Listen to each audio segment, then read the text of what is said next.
In the depths of New York's criminal underworld, few names carried as much weight and mystery as Sal Birdhouse Loretto. His rise to power was swift and enigmatic, a story filled with eccentricity, ambition, and betrayal. To those who knew him, Sal was an enigma, both a symbol of chaotic energy and the embodiment of danger. As the 1980s gripped the city in its iron fist, Loretto would carve out his own path in the shadowy corners of New York's mafia landscape, but it wasn't long before he would find that his ascent to the top was as volatile as his character. New York in the early 80s was a city alive with possibility, and peril. The streets pulsed with the promise of wealth for those willing to take it, whether through legitimate means or not. The mafia, with its sprawling networks and iron grip on the city's criminal activities, was a world that was as dangerous as it was lucrative. In this world, Sal Loretto found himself drawn in. But what made Loretto stand apart from the other men who walked the same shadowy paths? Why did his name become a legend, whispered with both respect and fear? Sal Loretto's nickname, Birdhouse, was as peculiar as the man himself. While most gangsters of his time adopted intimidating monikers that struck fear into the hearts of their enemies, Loretto's nickname told a different story. It wasn't a title born from violence or terror, but from his eccentric nature and a life lived outside the norms. His behavior, often unpredictable and odd, set him apart from the cold and calculating mobsters around him. For some, the nickname was a symbol of his oddball nature, a reflection of the chaos that he seemed to thrive in. For others, it was a warning. Like a bird in flight, Loretto's career seemed to soar higher and higher, but all too often, it appeared he was flying dangerously close to disaster. But as intriguing as the nickname was, it wasn't just his eccentricities that made Sal Loretto stand out. It was his uncanny ability to survive in a world that demanded loyalty, ruthlessness, and silence. Loretto was a man who understood the art of control, not through brute force, but through his ability to manipulate situations to his advantage. His reputation wasn't built solely on his violent actions but on his ability to navigate the treacherous waters of mafia politics. He had a mind that could outthink most of his peers, an ability that earned him both admiration and suspicion. And though his methods were unconventional, they were undeniably effective. The mafia at the time was a tightly knit organization, one that prided itself on loyalty, secrecy, and discipline.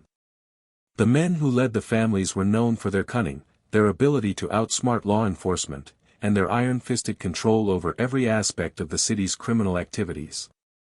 Sal Loretto, however, was different. He wasn't the kind of man to adhere strictly to the unwritten codes of the mafia. He didn't shy away from the spotlight or from taking risks that others would hesitate to even consider. His daring nature both earned him the respect of his allies and placed him in direct conflict with those who sought to maintain order and tradition. Loretto's rise was swift, too swift for some. In a world where trust was everything, his erratic behavior made him a liability to those who favored more calculated, cautious approaches. Yet, there was no denying his ability to make money, and in the end, that was what mattered most in the mafia world. He quickly became a force to be reckoned with, building alliances with some of the city's most influential crime figures.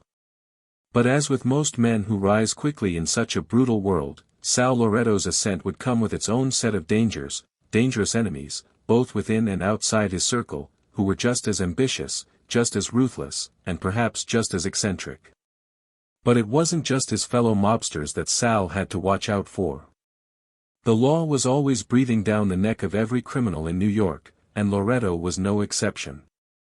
Despite his unique persona and his ability to slip through the cracks, he knew that in the mafia world, nothing lasted forever. Every rise eventually leads to a fall, and Loretto, with all his charm and his brilliance, was no exception to that rule. What was it that led to Loretto's downfall? Was it his eccentricities, his reckless behavior, or was it something deeper, perhaps a fatal flaw hidden beneath his bravado? As we dive deeper into the story of Sal Birdhouse Loretto, we'll explore the layers of a man who lived in the shadows, built an empire, and ultimately became a cautionary tale for those who fly too close to the sun. In the early days of Loretto's career, few could have predicted just how far he would go. His unpredictable nature was both his strength and his weakness, but one thing was certain: he would leave a mark on New York's mafia history. His story would be one of contradictions: ruthless yet eccentric, brilliant yet erratic, a man who could soar to great heights only to fall just as quickly. But for now, at the height of his power, Loretto was untouchable, an unpredictable force in a world of calculated men. As the 1980s continued to unfold, the streets of New York grew ever more dangerous, and Loretto's name became synonymous with both the promise of untold wealth and the shadow of impending ruin.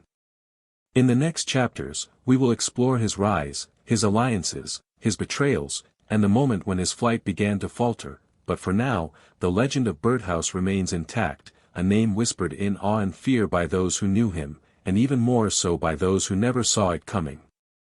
Sal Birdhouse Loretto's early life in New York was far from the glamorous, criminalized world that would later define his reputation.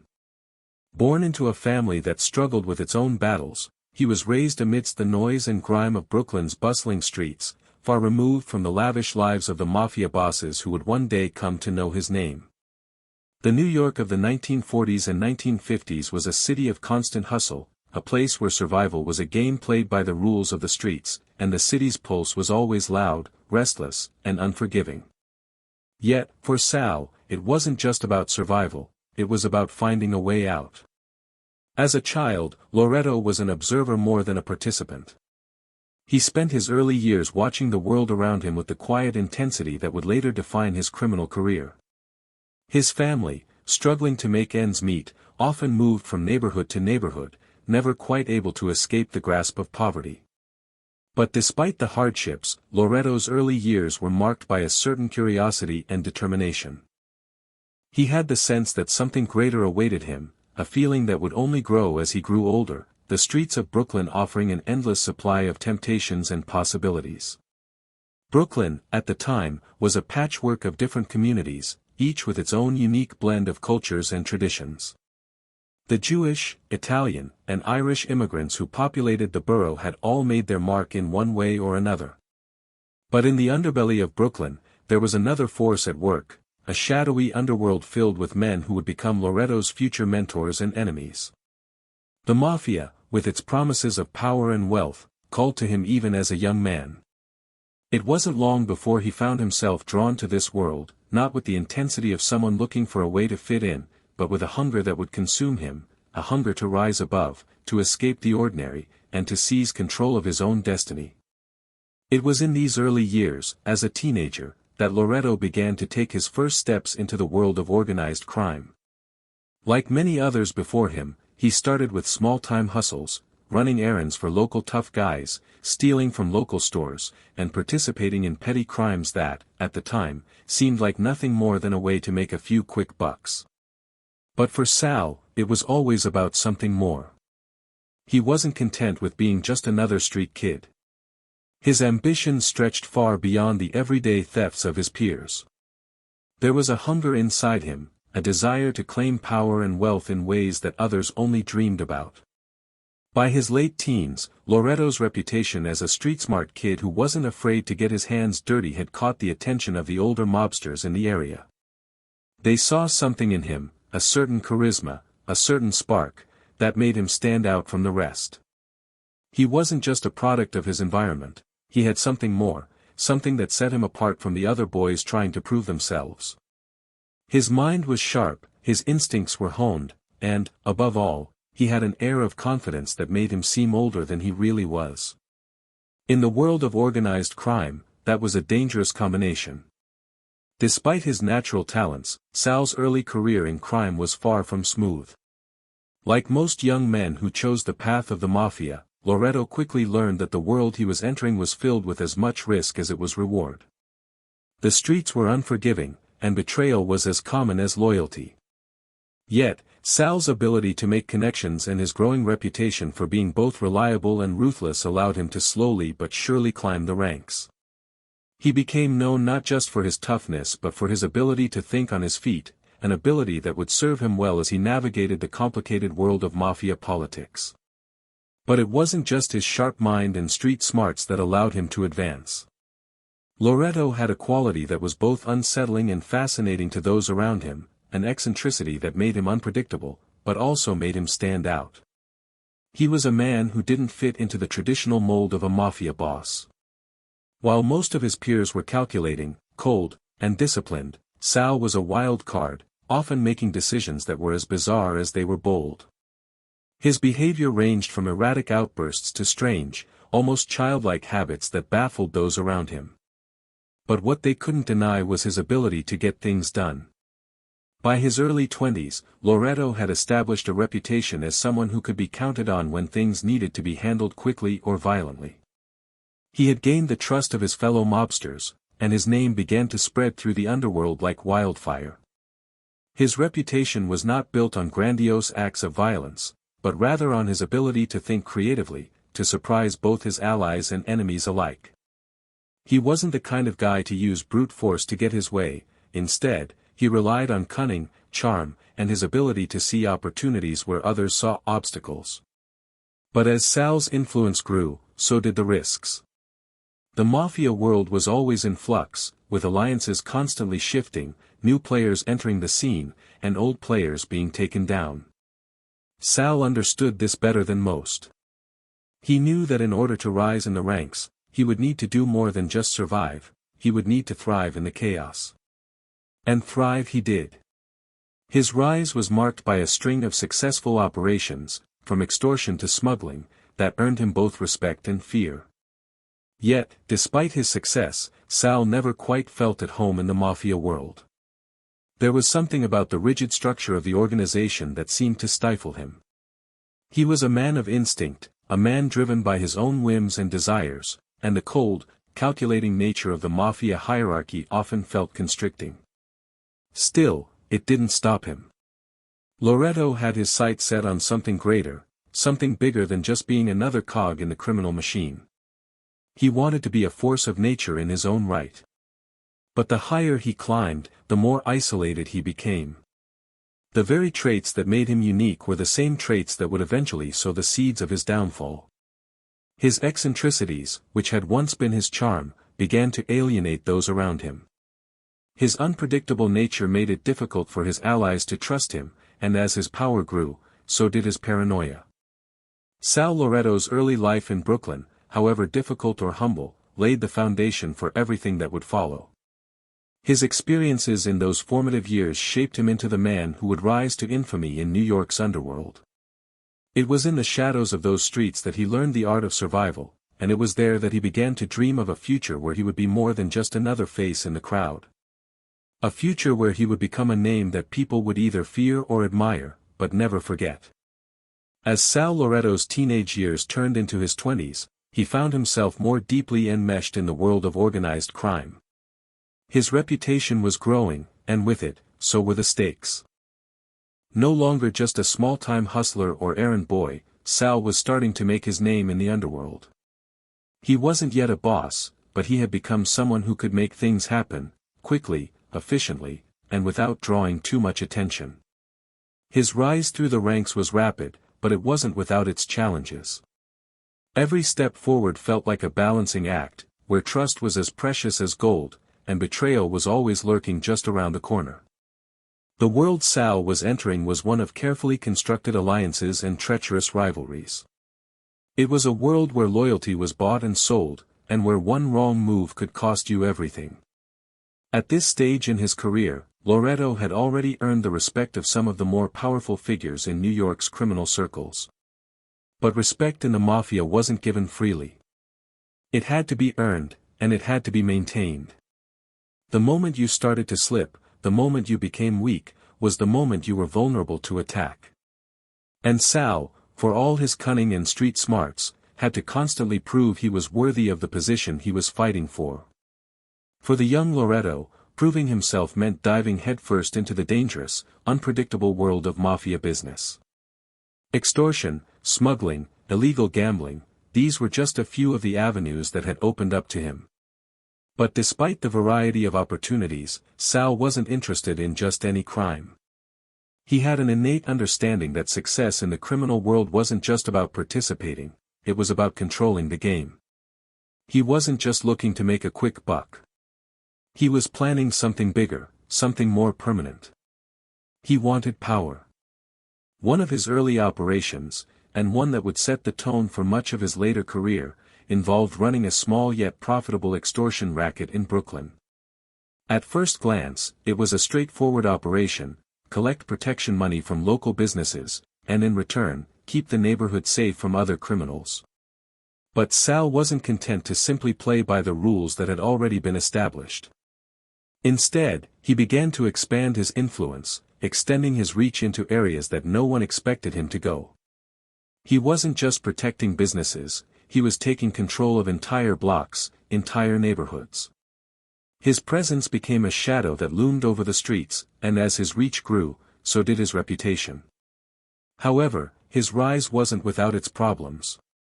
Loretto's tendency to act on instinct, his refusal to follow the rules of the mafia as they had always been written, made him both a valuable ally and a dangerous rival. His alliances were forged in the heat of the moment, and sometimes, those alliances were just as volatile as his actions. One moment, he was trusted, the next, he was considered a liability. His ability to think on his feet, while a powerful asset, also meant that he could make enemies just as easily as he could make friends. His first major betrayal came from within his own circle. A fellow mobster, one who had initially taken Loretto under his wing, began to see the young man as a threat. This was a pattern that would repeat itself throughout Loretto's career: his ambition, his unwillingness to stay in his place, would inevitably lead to clashes with those who believed the world should be ordered in a more traditional, controlled way. Loretto wasn't just interested in playing by the mafia's rules, he wanted to break them, to forge a new path, and that didn't sit well with some of the older, more established figures in the underworld. This first betrayal would become a pivotal moment in Loretto's life, one that would show him just how dangerous the mafia world could be. His former mentor, sensing that Sal was becoming a rival rather than an ally, set him up in a scheme that would ruin him if it succeeded. A deal went wrong, and Loretto found himself caught in the middle of a violent turf war that threatened to destroy everything he had worked for. The experience was eye-opening for him. It revealed the fragility of loyalty in the criminal world, and how quickly things could spiral out of control when trust was broken. But Loretto was no stranger to danger, and rather than retreat, he doubled down. He used the situation to his advantage, turning the tables on his betrayers and emerging even stronger than before. It was a lesson that would stay with him for the rest of his life. In the mafia world, trust was a commodity, and once it was gone, it could never be fully repaired. But for Sal, that didn't mean he would stop trying to make his mark. He adapted quickly, learned from the betrayal, and used it as fuel to further his ascent. It wasn't long before Loretto found himself involved in more high-stakes operations, dealing with much larger and more dangerous figures. His involvement in smuggling operations, particularly in the drug trade, gave him access to a kind of wealth and power that most people could only dream of. But it also exposed him to even greater risks. The drug trade in New York was a volatile industry, filled with rival cartels, law enforcement pressure, and the ever-present threat of betrayal. Yet Sal was unperturbed. He saw the chaos as just another opportunity, a chance to carve out his own empire within an empire. His rise in the drug trade wasn't about brute force or mindless violence, it was about strategy. He understood that in a world as unpredictable as the mafia, the smartest man often won. And though Loretto's methods were unconventional, they were effective.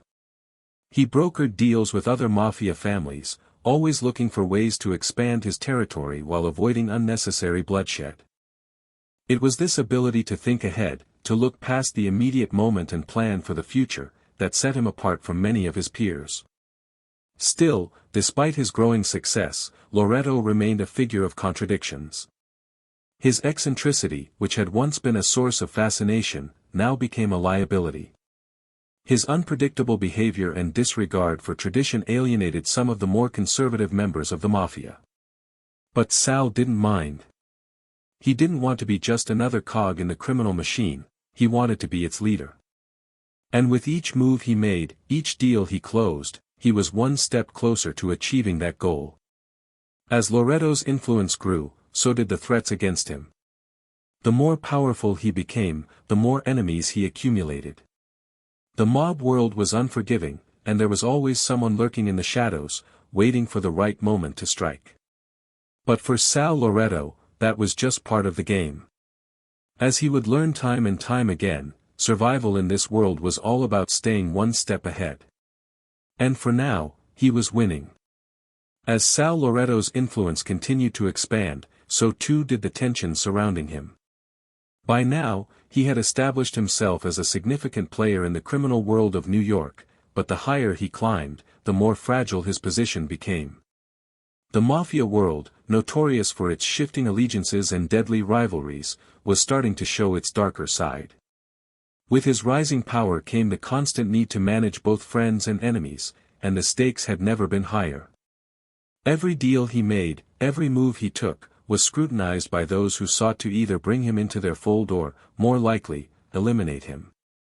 Despite the mounting risks, Sal wasn't one to shy away from the pressure. He thrived in it. There was a quiet fire in him, a sense of purpose that kept him pushing forward, even when his instincts told him to be cautious. The world he had entered was treacherous, but Loretto had an innate ability to adapt. He had learned to read people as well as he read the streets, and this skill allowed him to navigate the shifting underworld with a surprising degree of success. His ability to turn potential threats into opportunities was a trademark of his early rise to power. But as his influence grew, so did the dangers. One of the most significant challenges Sal faced during this period was the growing pressure from the authorities.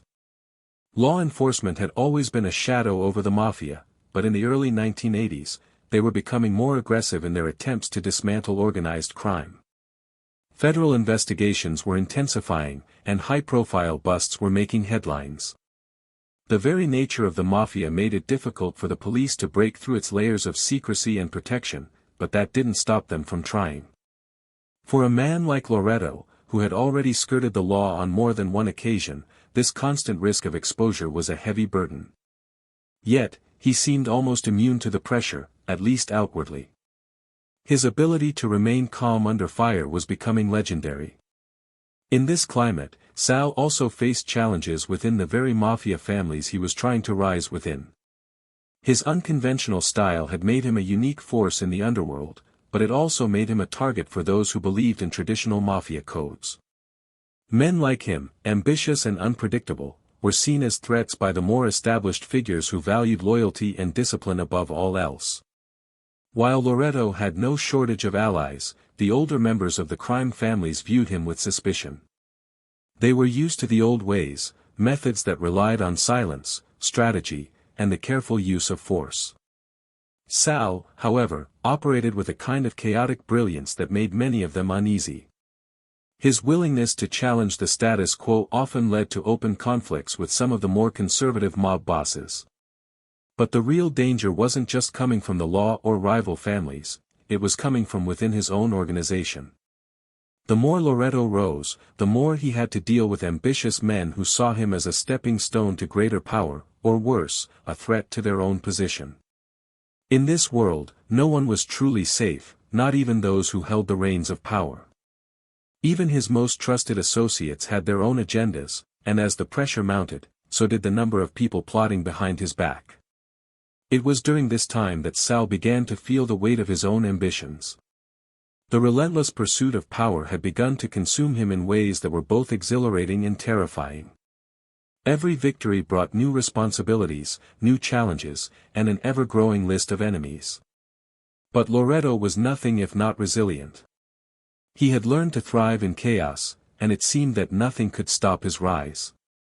His instincts told him to stay one step ahead, to continue expanding his influence while keeping those around him in check. His ability to read people, to understand their motives, became his greatest asset. It was the reason he was able to remain one of the most formidable figures in the mafia despite the growing threats that surrounded him. But with this growing power came a nagging sense of paranoia, an awareness that the very forces that had helped him rise could just as easily tear him down. Loretto had never been a man to trust easily, and as his influence spread, his mistrust grew. There were whispers in the streets, rumors of betrayal from people he considered allies, even those closest to him. It was an unsettling feeling, knowing that in this world, the line between loyalty and treachery was razor thin. In the mafia, trust was fleeting, and every alliance was temporary. The price of betrayal was often death, and for someone like Sal, whose rise was built on a combination of alliances and manipulation, the fear of being betrayed was a constant companion. Despite these mounting pressures, Loretto continued to push forward. His ability to keep his emotions in check, to stay focused on the bigger picture, allowed him to maintain control. But there was no denying that the cost of his ambition was starting to take its toll. He was becoming more isolated, more distrustful, and more unpredictable. His eccentricities, once seen as endearing, were starting to become liabilities. The men who had once admired his brilliance now saw him as a loose cannon, a man who might snap at any moment. And in the mafia, a man who was unpredictable was a dangerous man. Loretto's path forward was no longer just about making money, it was about survival. As he navigated the increasingly perilous landscape, Sal found himself dealing with his first real test of loyalty. A key figure in his operation, a trusted lieutenant, had begun to act erratically, showing signs of discontent. This lieutenant had been with Loretto from the beginning, and Sal had trusted him implicitly. But now, he was starting to notice subtle signs that something was wrong, small shifts in behavior, unexplained absences, and a reluctance to follow orders. At first, Loretto tried to ignore the signs. He was a man who prided himself on his ability to read people, but even he couldn't ignore the growing suspicion that one of his closest allies might be planning a betrayal. The situation escalated when this lieutenant, sensing that Sal was growing paranoid, made a move that put the entire operation at risk. It wasn't a bold move, but it was enough to send a message. Sal, now fully aware of the threat, had to make a choice. He could confront the man directly, risking an all-out war within his ranks, or he could wait, biding his time until the right moment. Loretto chose the latter. He knew that in the mafia, patience was just as important as action. And in the end, it was this calculated approach that allowed him to neutralize the threat before it could do any real damage. Yet, even as he dealt with this internal conflict, Sal knew that the real challenge was still ahead. His rise to power had been swift, but the higher he climbed, the more dangerous the climb became. There was no longer just the threat of betrayal from within, there was also the very real possibility that the law would catch up with him, or worse, that his enemies would move against him. Sal had spent his life running from one threat after another, but now, as he sat at the precipice of true power, he realized that the greatest danger of all might be the one that came from within. The mafia world had never been kind to those who sought to control it, and as Loretto pushed forward, the cost of his ambition continued to rise. It was no longer just about survival, it was about maintaining his grip on power, even as the world around him became more uncertain. Sal Loretto's continued rise through the dangerous ranks of the New York Mafia was a double-edged sword. As he grew more powerful, the challenges before him intensified. He had tasted success and wealth, but with that success came a growing list of enemies, rivals, jealous associates, and law enforcement who were beginning to close in on him. The underworld he had so skillfully navigated now seemed more like a ticking time bomb, with every misstep threatening to bring everything crashing down. But for Sal, there was no turning back. The pursuit of power, of control, had become all-consuming. Every decision he made, every deal he brokered, was calculated with one thing in mind, consolidating his influence and making himself indispensable to the most powerful figures in the criminal world. He wasn't just a player anymore, he was positioning himself to be a kingmaker, someone whose approval was needed to succeed in the underworld. Yet the path to that kind of power was fraught with peril. As he expanded his criminal empire, Sal found himself increasingly at odds with the traditional power structures of the mafia. The old guard, with their strict codes of silence and loyalty, began to look at him with suspicion. His methods, often unconventional and sometimes reckless, were not in line with the time-honored traditions of the mafia. He didn't always play by the rules, and that made the more conservative mob bosses uneasy. There were whispers in the shadows, murmurs about his eccentricities and his unpredictable nature. Some saw him as a threat to the status quo, a rising star who might upset the delicate balance of power within the organization. At the same time, Sal's ambition continued to grow. He knew that in order to survive in this brutal world, he would need more than just the loyalty of his closest allies. He needed something greater. He needed the kind of power that came from controlling entire neighborhoods, entire industries. He needed to build an empire that was untouchable, one that could withstand any challenge, any rival, any betrayal. To do this, he had to continue pushing the boundaries, expanding his territory, and taking on more risks than anyone else dared to. One of Sal's most notable moves during this period involved his entry into the world of international smuggling. He saw the potential to expand his reach beyond the borders of New York, to tap into global markets and bring in massive profits. His operation wasn't just about drugs anymore, it was about smuggling rare commodities, everything from luxury goods to stolen art, across international borders. With the right connections, Sal knew he could make millions, and his influence would grow exponentially. However, his foray into smuggling wasn't without its complications. The world of international crime was far more complex and dangerous than the streets of New York, and Sal soon realized that he would need to deal with larger and more ruthless players. Smuggling across borders wasn't something he could do alone, and so he forged new alliances with other criminal organizations that specialized in this kind of trade. These alliances, while profitable, were also fraught with danger.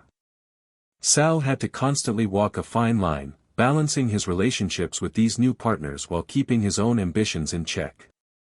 He couldn't afford to show weakness, especially in a world where loyalty was often a temporary currency. As Sal's smuggling operations began to flourish, so did the pressure on him.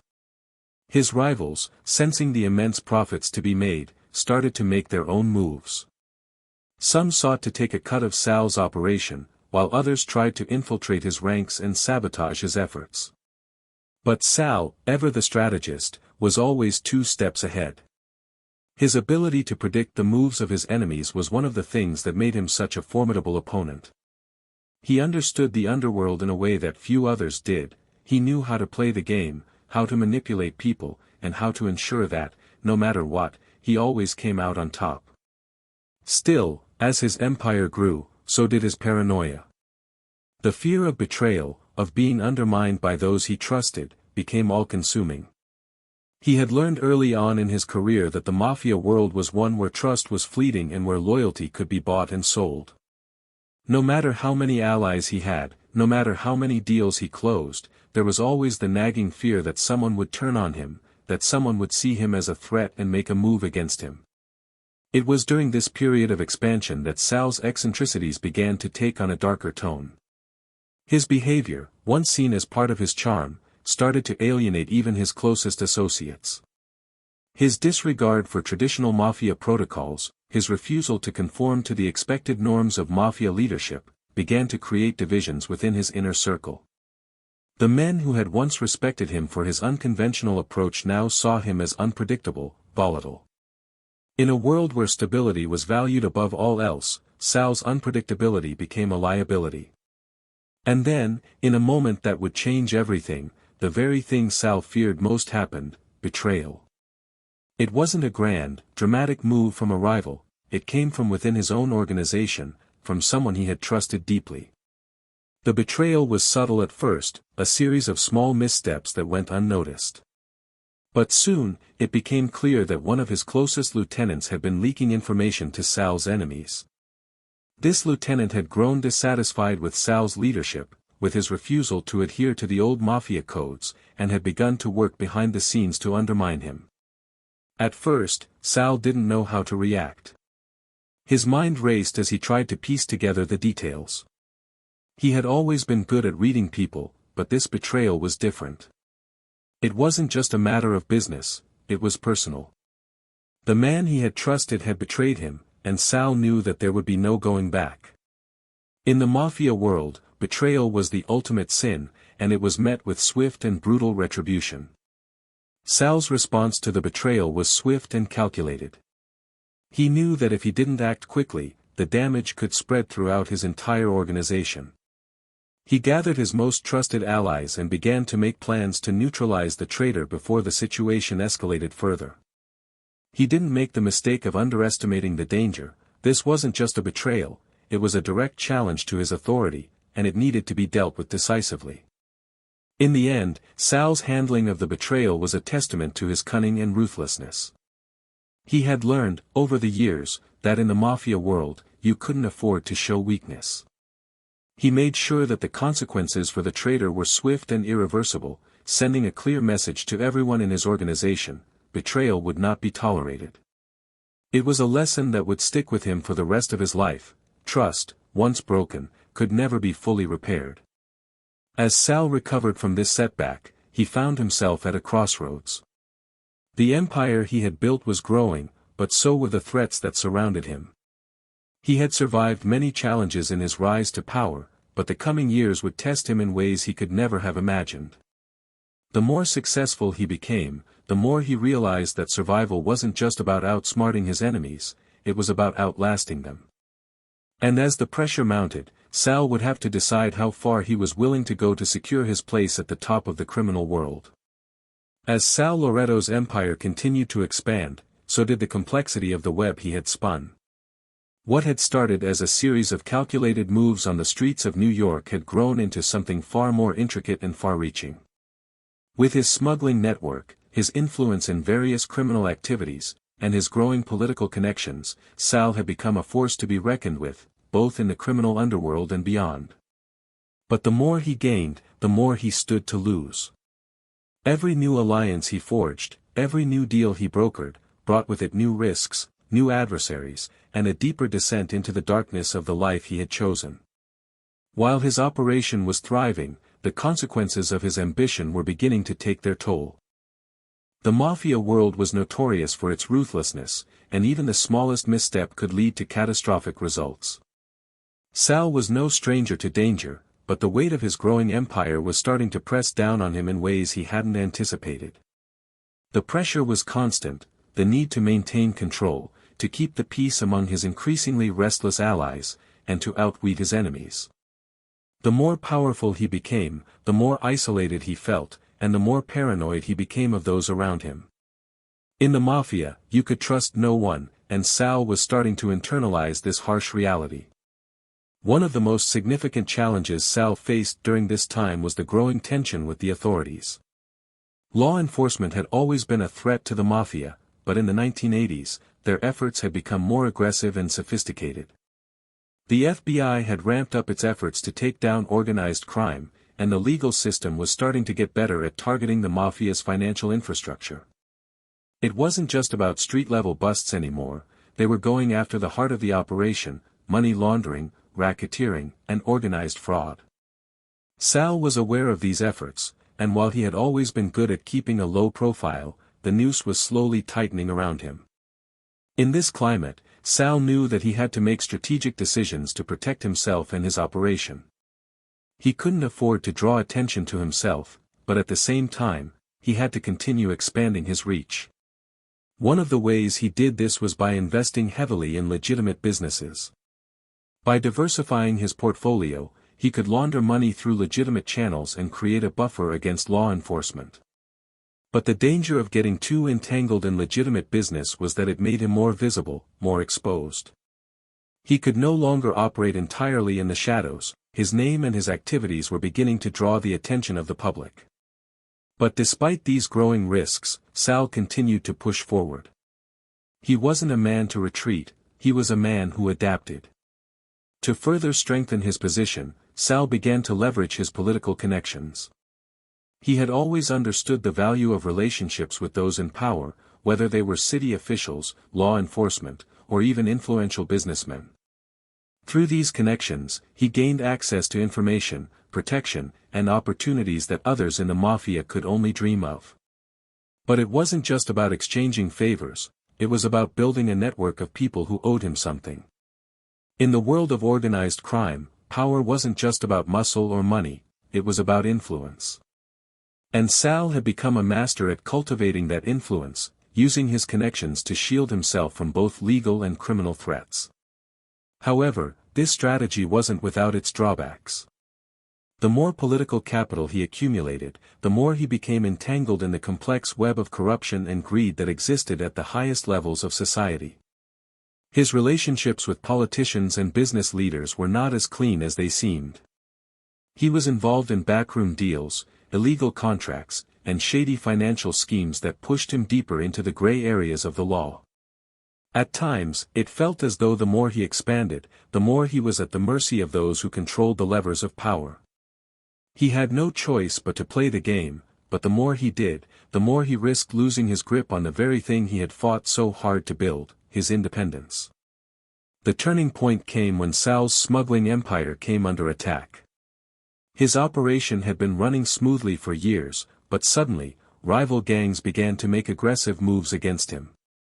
These were not just street-level punks looking for a piece of the pie, they were established players, well-organized and ruthless, determined to take down Loretto and seize his territory.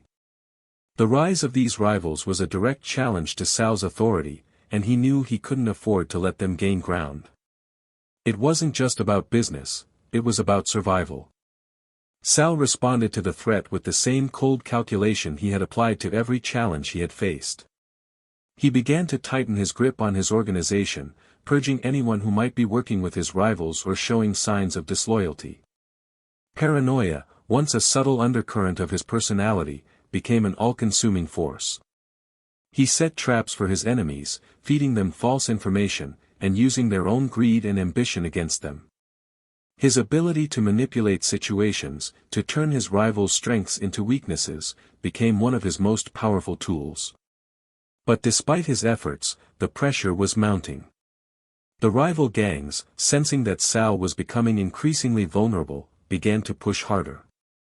They encroached on his turf, cut into his smuggling operations, and tried to make alliances with his closest associates.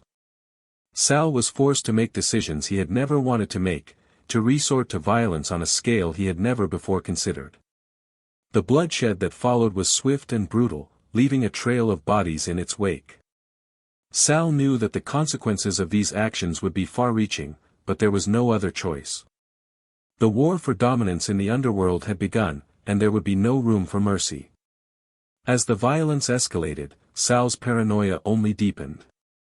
Every phone call, every meeting, every glance seemed to carry an undercurrent of danger. He had no choice but to trust fewer people, relying more heavily on his inner circle of loyal men who had proven their loyalty through bloodshed. But even that came with its own risks. Trust, as he had learned time and again, was a fragile thing, and even the most loyal men had their price. Meanwhile, the authorities were closing in on him. The FBI, emboldened by a series of successful busts in the mafia world, had begun to target his operations directly. They were focused on his money laundering schemes, his ties to corrupt politicians, and his growing influence in various sectors of the economy. Sal had always been good at evading the law, but now the pressure was mounting on all fronts. His network of informants, once a reliable source of intelligence, had begun to dry up. People were scared to talk to him, scared to cross the lines that Sal had drawn so carefully. It was becoming clear that even the most secure of his operations were vulnerable. Sal was caught in the middle of a storm, with rivals trying to tear down his empire, law enforcement breathing down his neck, and his own associates beginning to show signs of discontent. But as always, Sal Loretto refused to back down. He had come too far to let everything slip away now. His world was falling apart, but he was determined to fight, to survive, and to emerge victorious. What he didn't yet realize was that the fight he was about to face would be unlike any he had faced before, a battle that would challenge not just his power, but his very survival. As Sal Loretto's influence continued to spread, so did the mounting threats against him. The rival factions that sought to undermine his authority had grown bolder, more aggressive, and more coordinated in their attacks. What once felt like isolated incidents now seemed like a concerted effort to bring down the empire he had worked so hard to build. These were not just petty street-level gangs, they were well-funded, strategic, and ruthless, using every weapon at their disposal to challenge Sal's control over his territory. The mafia world was not a place for weakness, and Sal knew that better than anyone. Every decision he made, every action he took, was with the knowledge that failure meant death, either his own or those closest to him. As the pressure increased, so did his paranoia. He was a man who had learned to trust no one, not even those he had considered allies. The fear of betrayal, of someone close to him turning against him, was a constant weight on his shoulders. It was a fear that pushed him to become even more ruthless, more calculating, and more willing to make the kinds of sacrifices that most men would never consider. The pressure he felt didn't just come from his enemies on the streets, it was also fueled by his growing sense of isolation. The more powerful he became, the fewer people he could trust. Those around him began to sense the change in him, the shift from a man who had once relied on charisma and loyalty to a man who now relied on fear and intimidation. Sal was no longer the charming, eccentric mob boss who had once been the life of every party. He was becoming something darker, something more dangerous. The fear of losing everything was slowly consuming him, turning him into a figure of terror both within his organization and beyond. One of the most significant moments of this period was the rise of a new rival, a man named Tony, the Hammer, Grasso. Tony was a seasoned mobster, a man with connections both inside and outside the mafia, and he had set his sights on Sal's territory. What made Tony different from the others was his brutal efficiency. He wasn't just interested in taking over Sal's operations, he was willing to burn everything to the ground if it meant eliminating Sal as a threat. Tony's reputation for violence was well known, and he had a loyal army of enforcers who would follow him to the ends of the earth. Sal first heard of Tony's intentions through his network of informants. At first, he dismissed it as idle chatter, the kind of rumors that circulated in every corner of the underworld. But as the days passed, the rumors grew louder, and Sal began to hear more concrete evidence of Tony's plans. The word on the street was clear, Tony was coming for him. It wasn't just a matter of business, it was personal. Tony didn't just want to take over Sal's empire, he wanted to destroy it and leave Sal humiliated in the process. For the first time in years, Sal felt a true sense of fear. His empire was in danger, and the man threatening it was not someone to be taken lightly. Sal had always prided himself on his ability to stay ahead of his enemies, to outsmart them before they had a chance to strike. But this time, things felt different. Tony, the Hammer, Grasso wasn't the kind of man who could be easily manipulated or intimidated. He was a force of nature, a man driven by a single-minded desire to dominate and destroy. The more Sal thought about it, the more he realized that he couldn't take Tony lightly. This was no ordinary threat, it was a war for survival. The first move Sal made was to tighten his grip on his inner circle. He knew that if he was going to survive this challenge, he would need the loyalty of his closest allies. But even as he made this move, doubts began to creep in. Who could he trust? There were whispers that some of his men were already in talks with Tony, that they were ready to betray him in exchange for protection or a cut of the spoils. Sal knew that if he was going to weather the storm, he would have to be ruthless in his own right. No more second chances. Loyalty, once broken, could never be repaired. He began to take drastic measures to eliminate any potential threats within his own ranks, making examples of those who were suspected of disloyalty. His once close circle of confidants began to shrink, and the trust that had once been the bedrock of his power started to erode. In the meantime, Tony's forces began to make their move. They started small hits on Sal's operations, low-level extortion rackets, and a series of small robberies that seemed insignificant at first. But the attacks kept coming, relentless and coordinated. Sal could feel the walls closing in. The sense of fear was palpable, not just among his enemies, but within his own organization as well. His men were starting to question his leadership, to wonder if they were backing the wrong horse. Sal knew that he needed to act fast before Tony's attacks escalated further. The next phase of the conflict was brutal and decisive.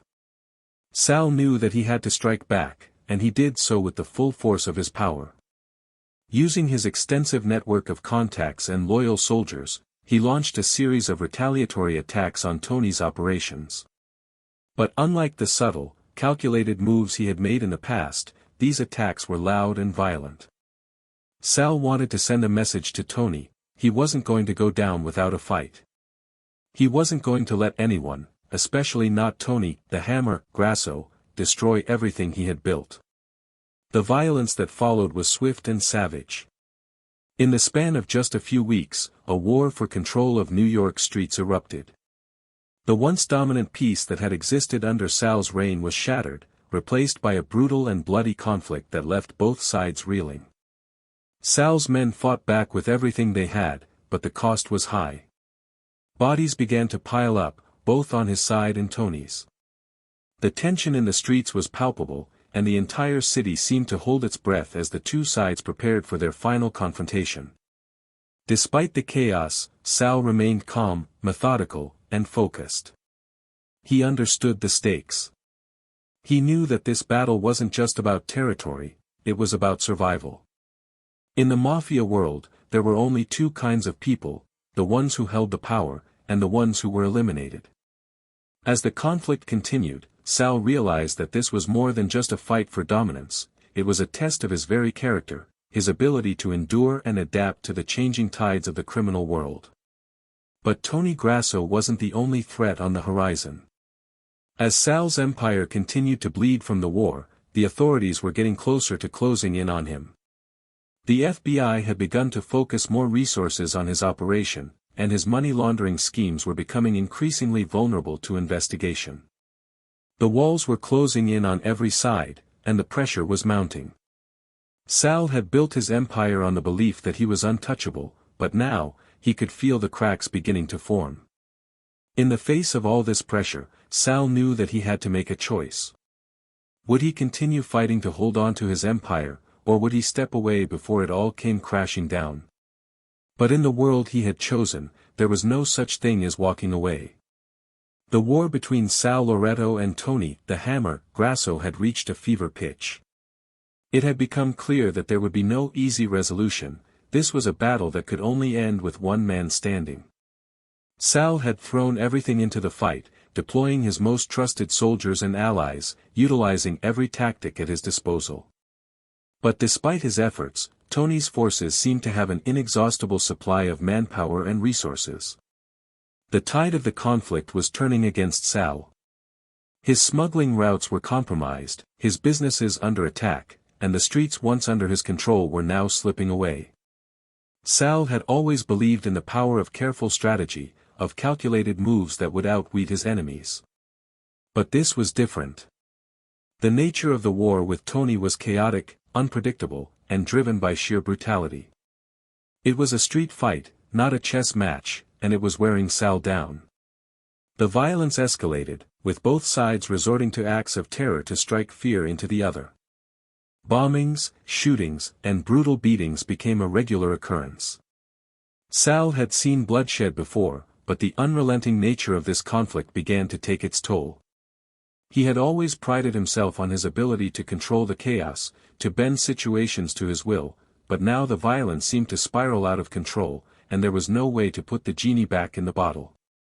The constant pressure, the ever-present threat of betrayal from within his own ranks, and the increasing number of dead bodies were beginning to break Sal's resolve. He had spent his entire life building an empire, but now it seemed to be crumbling before his eyes. Every day was a battle not just for territory, but for survival itself. His smuggling operation was taking heavy losses, with shipments intercepted and drivers mysteriously disappearing. His legitimate businesses, once a shield against the law, were now under scrutiny, and his money laundering schemes were showing signs of exposure. Even his political allies were starting to distance themselves, sensing that Sal's grip on power was slipping. It wasn't just the war with Tony that had Sal on edge, it was the growing awareness that his empire was no longer as secure as it had once seemed. The authorities were closing in, too. The FBI had intensified its investigation into his activities, using more advanced techniques to track his money flows and tie his legitimate businesses to illegal operations. Sal's political connections, which had once been a source of strength, were now a liability. Several of his allies were under investigation, and whispers of his involvement in criminal activities were beginning to reach the media. His own men, those who had stood by him for years, were beginning to lose faith, unsure whether Sal could keep them safe in this increasingly dangerous world. In the midst of all this, Sal's paranoia reached new heights. He had always been cautious, always kept his enemies close and his allies closer. But now, every phone call, every meeting, every conversation felt like a potential setup. He no longer trusted the men he had once considered his closest confidants. The fear of betrayal was consuming him.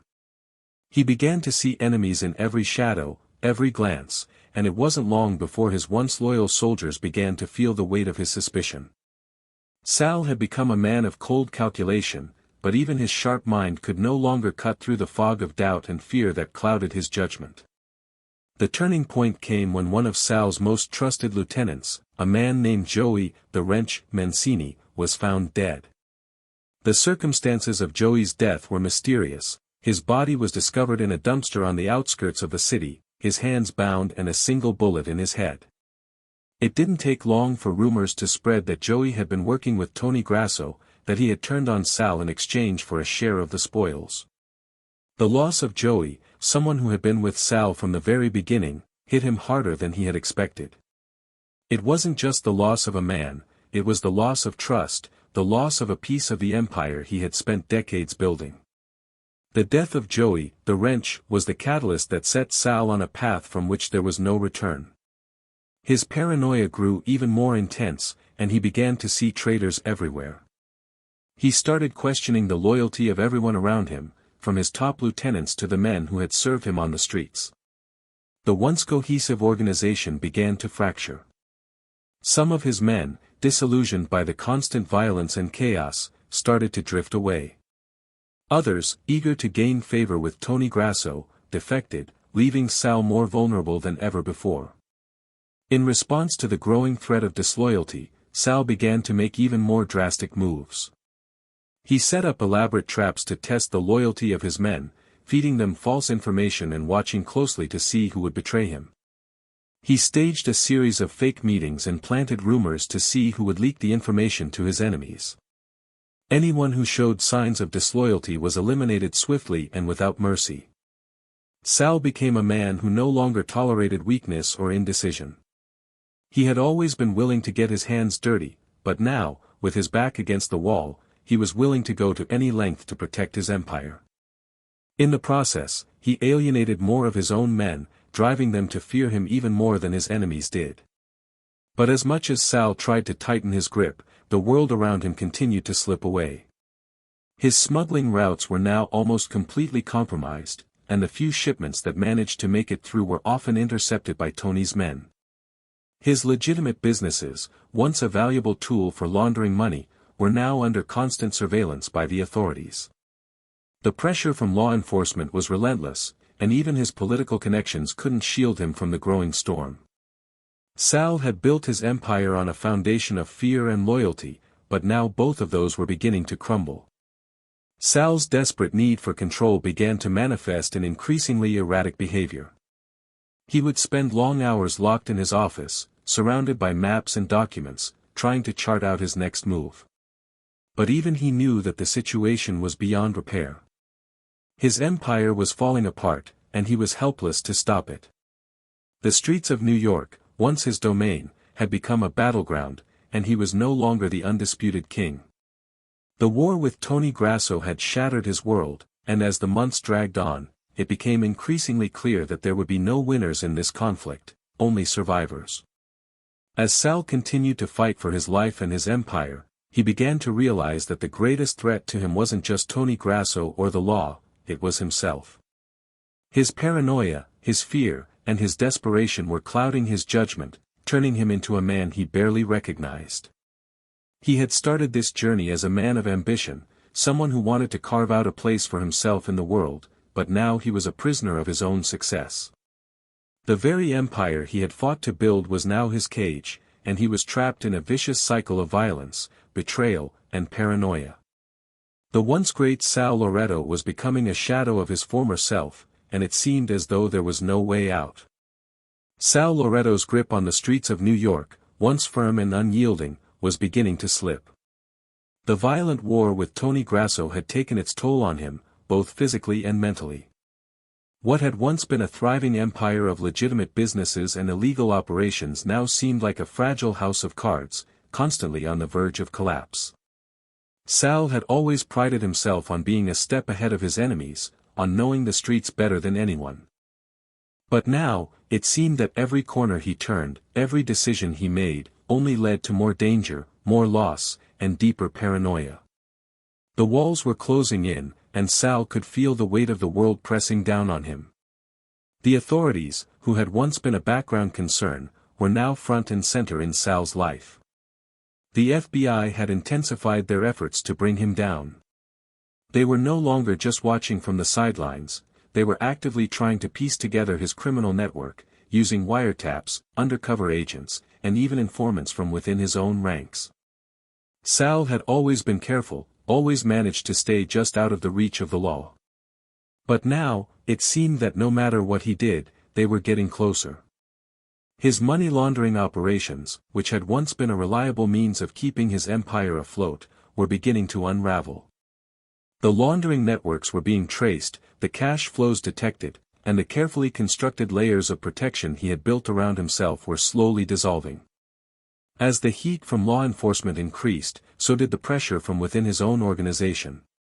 Sal's inner circle, once tight-knit and loyal, was starting to fragment. Men who had stood by him for years were now questioning whether he was the leader they had once followed. The constant fear of betrayal, the unrelenting violence, and the chaotic nature of the war with Tony Grasso had worn down the morale of many of Sal's most trusted allies. They began to question whether it was worth it to stay in a sinking ship, to continue to fight for an empire that seemed to be crumbling faster than anyone could rebuild it. One of the most significant moments of this decline came when Sal learned that his longtime consigliere, the man who had helped him build his empire from the ground up, had been cooperating with the FBI. It was a gut punch that Sal hadn't seen coming. For years, he had relied on his consigliere, a man named Vince, the brain, DeMarco, to handle the business side of things while Sal focused on the street-level operations and maintaining his position at the top. Vince had always been the calm, calculating counterpart to Sal's more impulsive, volatile nature. He was the man who kept things running smoothly when Sal was caught up in the chaos of the underworld. Vince had been indispensable to Sal's success. But now, it seemed that Vince had betrayed him. The rumors were confirmed when an informant tipped off Sal about a meeting Vince had had with an FBI agent, a meeting in which Vince had provided crucial information about Sal's money laundering schemes, his operations, and the identities of his associates. The realization that Vince had turned on him hit Sal like a freight train. In his world, betrayal was the ultimate sin. It wasn't just a matter of business, it was personal. Vince had been more than just an ally, he had been a friend, someone Sal had trusted with his life. To find out that Vince had sold him out, had chosen the safety of the authorities over their years of loyalty, shattered Sal's faith in everyone around him. The pain of that betrayal was not just emotional, it was existential. If even Vince, a man who had stood by him through thick and thin, could turn against him, then who could he trust? In a fit of rage, Sal ordered Vince's immediate execution. There was no trial, no second chances. Vince's fate had been sealed the moment Sal learned of his betrayal. The murder was swift, brutal, and merciless.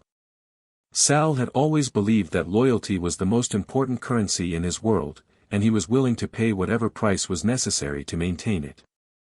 Vince had betrayed that loyalty, and Sal was prepared to make an example of him.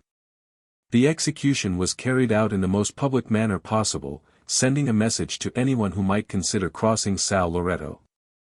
But even as Sal took this extreme action, he couldn't shake the feeling that something deeper was at play. The more he thought about Vince's betrayal, the more he realized that he couldn't afford to keep making enemies within his own organization. The power structure that had once been so stable, so solid, was now on the verge of collapse. He had built his empire through fear and loyalty, but fear alone couldn't keep the men around him loyal anymore.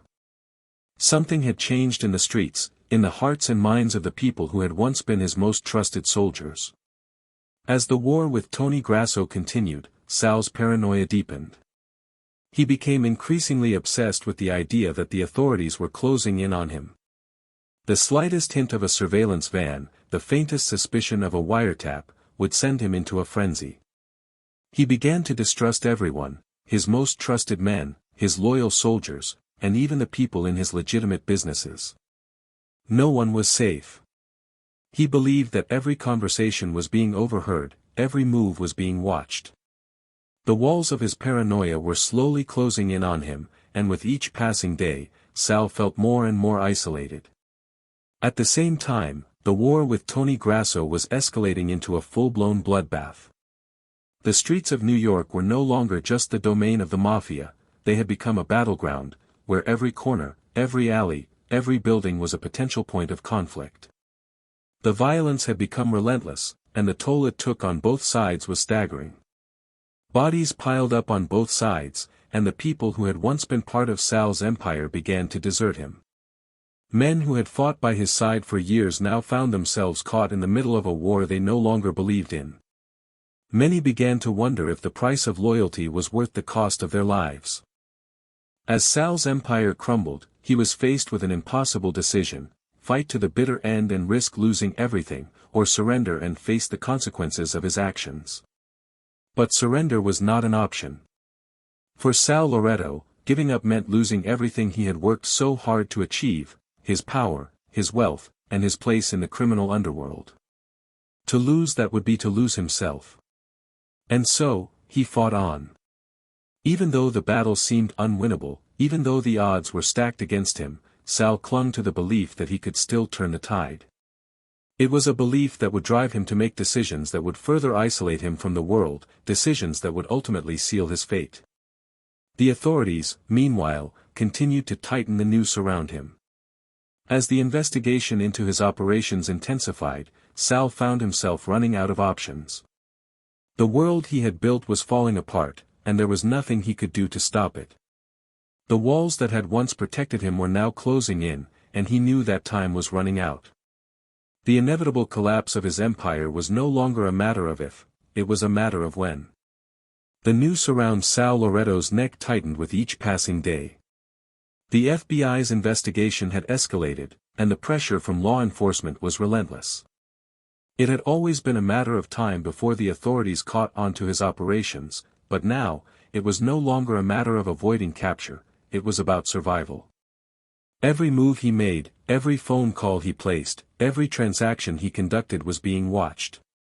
Sal could no longer rely on the old methods of evasion and misdirection that had served him well in the past. His empire, once a well-oiled machine, was now a fractured, disorganized mess. His men, scared and uncertain, were looking to him for answers, but Sal didn't have any. The fear of betrayal was consuming him. The streets had always been dangerous, but now, they felt like a trap. Sal had built his empire on trust, trust in his lieutenants, trust in his men, and trust in the system he had constructed. But that trust had been shattered. He had watched his closest allies turn on him, one by one, until the only people left in his inner circle were those who feared him as much as they respected him. Fear, however, could only keep a man loyal for so long. And as Sal grew more paranoid, the loyalty of his soldiers began to fade, replaced by resentment and doubt. The empire he had built on fear and loyalty was crumbling, and the cracks were starting to show. Sal had always been a man of action, a leader who preferred to take matters into his own hands. But now, the walls were closing in, and he found himself struggling to maintain control. His resources were dwindling. The war with Tony Grasso had drained his finances, and the smuggling routes he relied on for revenue were no longer safe. Every shipment, every deal, was at risk of being intercepted by Tony's men or the authorities. Sal had built his empire on the back of illegal activity, but now, those same activities were what threatened to bring it all crashing down. The money laundering operations, once a seamless part of his criminal network, were unraveling. The authorities had closed in on the web of shell companies and fake identities he had used to move money, and Sal found himself with fewer places to hide his wealth. As the noose around his neck tightened, Sal became more desperate. He started making reckless decisions, pushing his men harder, taking risks that he wouldn't have considered in the past. His paranoia became all-consuming. He began to distrust everyone in his inner circle, even his most loyal lieutenants. Sal had always been a man who prided himself on his ability to read people, to know who could be trusted and who couldn't. But now, he couldn't shake the feeling that everyone around him was playing a game, that everyone had their own hidden agendas. The fear of betrayal was so intense that Sal started taking preemptive actions.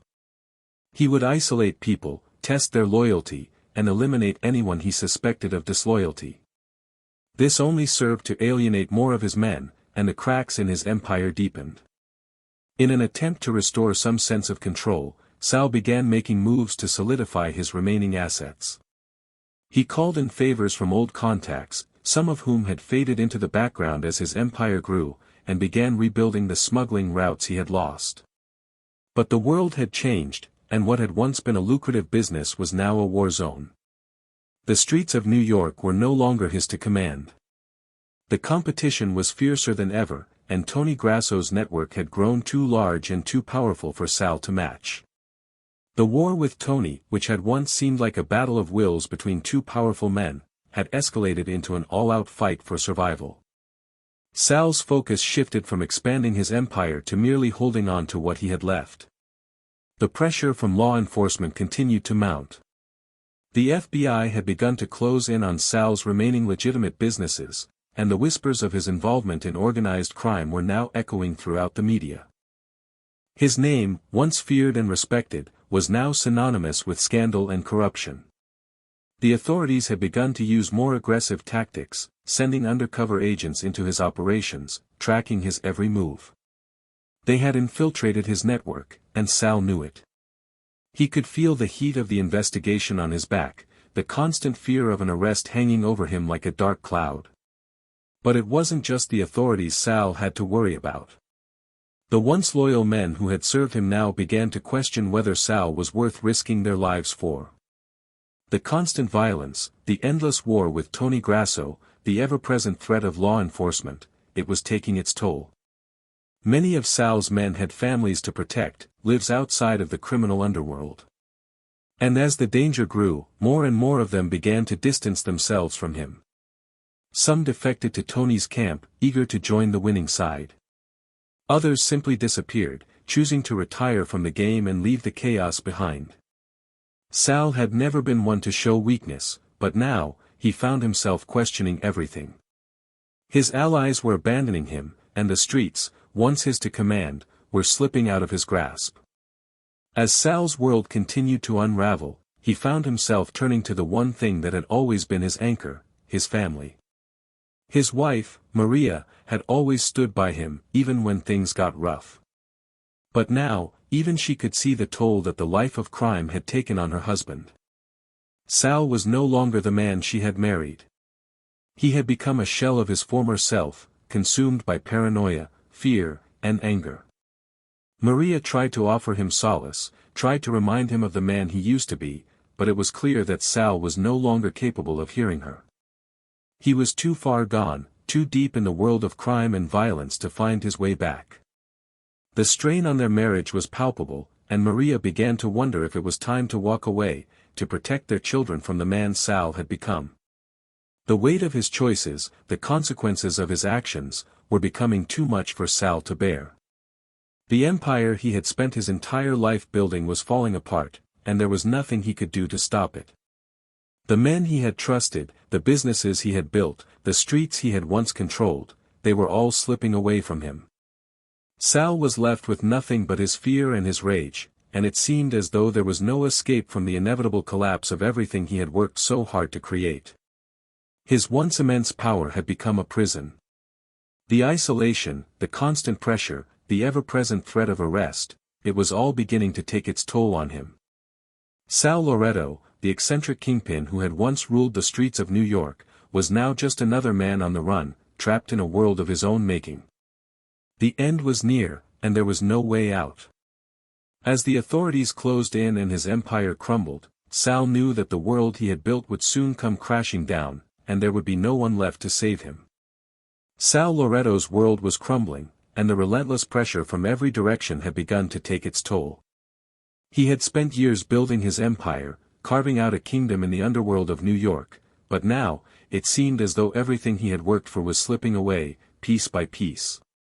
The war with Tony Grasso was no longer just a battle for power, it had become a fight for survival, and Sal found himself cornered, with fewer options and fewer allies. The paranoia that had once been a tool of his success was now his greatest enemy, consuming him from within and eroding what little remained of his once unshakable confidence. Sal's empire had always been a delicate balance of fear, respect, and loyalty. But as his power began to wane, he realized that loyalty, once the foundation of his criminal network, was now more fragile than ever. His men, who had followed him for years, were no longer certain about his ability to lead them to victory. The pressure from law enforcement had increased, and with every raid, every informant, and every arrest, the sense of security that had once defined Sal's reign vanished.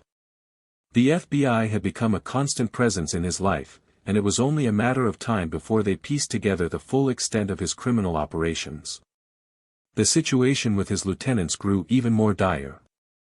Men who had been his trusted confidants, men who had built the foundation of his empire with him, were starting to distance themselves from Sal. Some began to question his leadership, and others, driven by fear of being caught in the investigation, sought out deals with the authorities. The fact that some of his men were willing to sell him out only added fuel to the fire of his paranoia.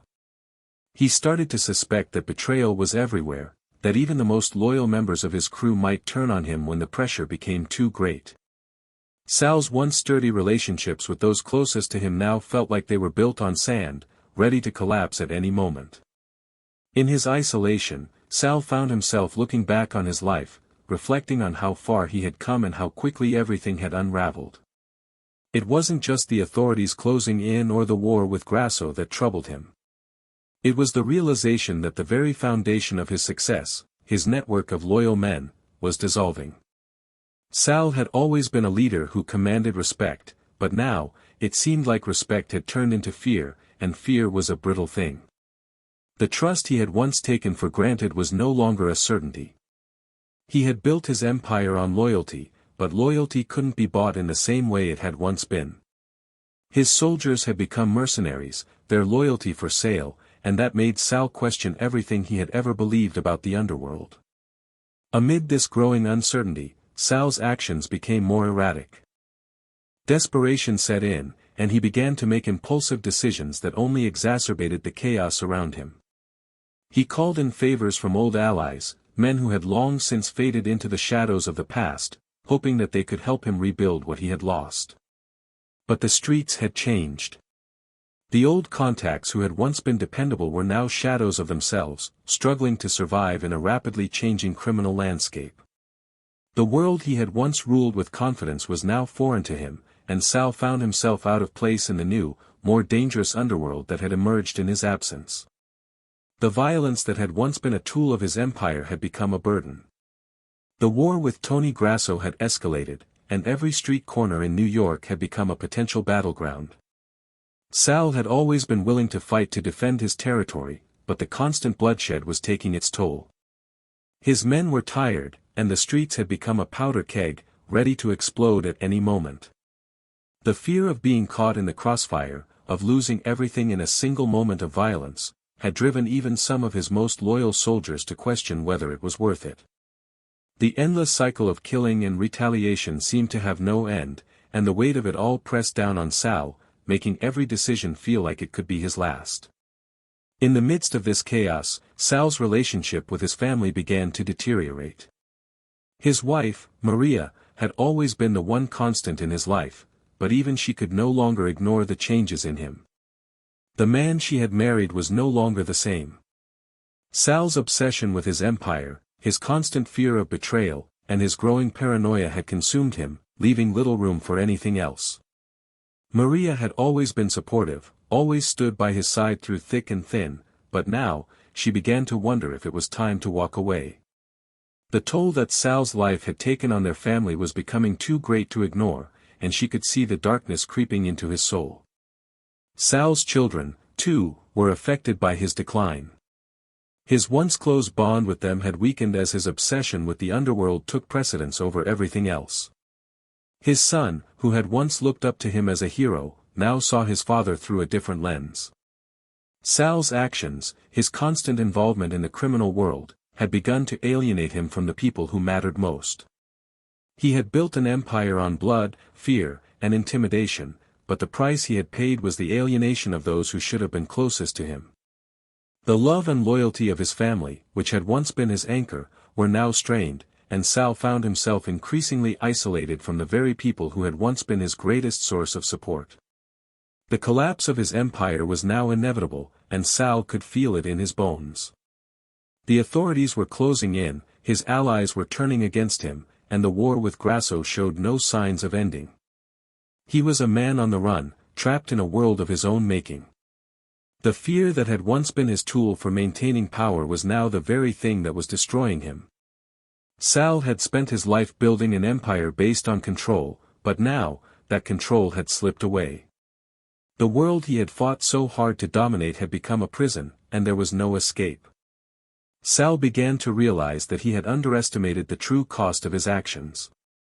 The violence, the betrayals, the lies, he had always justified them as necessary evils in the pursuit of power. But now, as everything he had built collapsed around him, he understood that those very actions had brought him to this point. The cost of his ambition had been higher than he could have ever imagined, and now, there was no one left to help him pick up the pieces. In his final moments of clarity, Sal realized that he had lost everything. His empire was gone, his family was slipping away, and his future was uncertain. All that was left was the wreckage of a life built on lies and bloodshed. Sal Loretto, the eccentric kingpin who had once ruled the streets of New York with an iron fist, was now a man without a kingdom, without a purpose, and without any real allies. The price of his success had been too high, and now, there was no escaping the consequences of the life he had chosen. Sal Loretto's empire had long been built on the unyielding principles of control, power, and fear. But with each passing day, it seemed as if those very pillars were starting to crumble beneath his feet. The walls that once kept him insulated from the outside world, the criminal networks that had served him so well for so many years, were beginning to close in on him. Sal had spent his entire life in the shadows, pulling the strings behind the scenes, but now those same shadows seemed to be closing in on him, ready to swallow him whole. As law enforcement intensified their efforts, Sal found himself becoming increasingly isolated. His trusted lieutenants, those who had once followed him into battle without question, were now slipping away, one by one. Some were pulled into the gravitational pull of Tony Grasso's empire, others chose the safer path of cooperation with the authorities. Sal had always prided himself on his ability to read people, to know who could be trusted and who couldn't, but now, even his sharp instincts failed him. He couldn't shake the feeling that betrayal was everywhere, lurking just beyond his reach, ready to strike at any moment. Sal had always been a man of action, a leader who preferred to solve problems with decisive moves rather than waiting for them to resolve themselves. But the situation was becoming too complex for his usual methods. The war with Grasso had stretched his resources thin, and the smuggling routes, once a steady source of income, were no longer as secure as they had been in the past. The constant fear of law enforcement raids had forced him to operate in the shadows, using backdoors and clandestine networks to move his goods.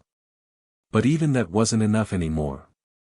His once effective strategies were becoming outdated, and Sal found himself scrambling to maintain his grip on the empire he had spent a lifetime building.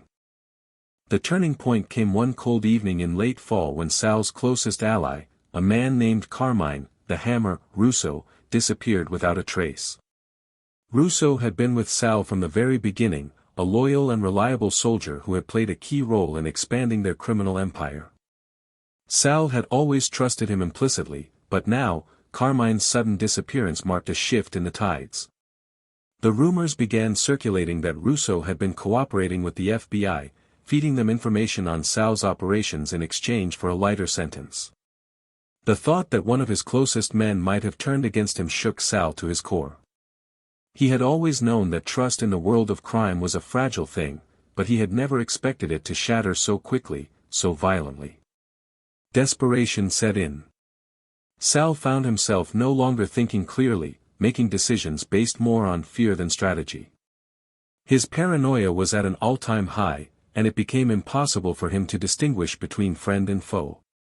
His every conversation, every glance, every movement seemed laced with suspicion. He began to see enemies everywhere, among his men, in his own family, even in the streets where he had once felt untouchable. The more he pulled away from his allies, the more he isolated himself, and the harder it became for him to hold on to the empire he had so carefully constructed. The constant pressure from the FBI was suffocating. They had ramped up their investigation, focusing not only on his illegal activities but also on his legitimate businesses, which were increasingly under scrutiny. Sal had built an intricate network of shell companies, laundromats, and construction fronts to move money and launder the proceeds of his criminal operations, but the authorities were now closing in on every one of them. Each new raid, each new arrest, felt like a personal attack. The weight of the investigation bore down on him, and with each passing day, it seemed as though his world was shrinking. Sal had always considered himself an expert at navigating the world of crime. He had risen to the top of the mafia world by staying one step ahead of everyone around him. But now, he found himself overwhelmed by the sheer scale of the forces arrayed against him. The FBI's growing presence, the media attention, the defections within his ranks, it was all becoming too much to manage. Sal was losing control of his empire, and the more he fought to keep it intact, the more it seemed to slip through his fingers like sand. The war with Tony Grasso, which had once been a battle of egos and power struggles, was now a matter of survival. Grasso's forces were growing stronger by the day, and Sal's ability to counter their moves was becoming increasingly limited. His operations were becoming more fragmented, more vulnerable. Grasso was closing in on Sal's territory, and Sal's own men were beginning to lose faith in his ability to lead them through this crisis. Where once they had followed him without question, now they were questioning whether they should stay loyal or cut their losses and join the more powerful Grasso camp. The internal fractures in Sal's organization were widening, and he could feel his grip on the streets slipping away. It wasn't just the law enforcement and Grasso's men that Sal had to worry about anymore. The streets themselves had changed. The old alliances and codes of conduct that once governed the criminal underworld were eroding, replaced by a new breed of gangster who operated with a sense of ruthless pragmatism. The loyalty that had once defined the mafia was being replaced by opportunism, and Sal knew that the men around him were no longer loyal out of respect, they were loyal out of fear, and fear was a fragile foundation. As Sal's empire weakened, so too did the bonds of trust that held his organization together. But perhaps the most painful realization for Sal was that his own family was being torn apart by the life he had chosen. Maria, his wife, had always been a pillar of support, a stabilizing force in his otherwise chaotic world. But even she could no longer ignore the toll that his criminal life was taking on their family. Sal had always promised her that his empire would provide a better life for them, but now it seemed as though it was doing just the opposite. Their children were growing up in a world of fear and uncertainty, surrounded by the violence and danger that had come to define their father's life. Maria began to question whether the price of the life they had built together was too high, whether it was time to walk away before it was too late. But Sal, consumed by his own fears and pride, refused to listen to her concerns.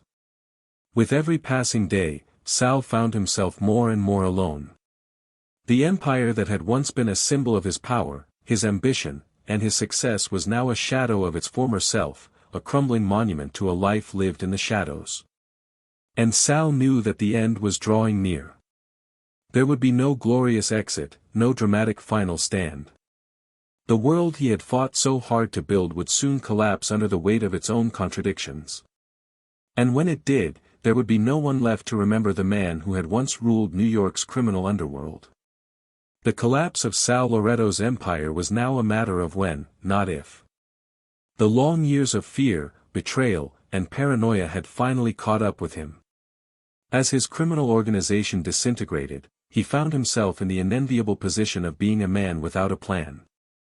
The streets that had once respected him, even feared him, now seemed to turn their backs.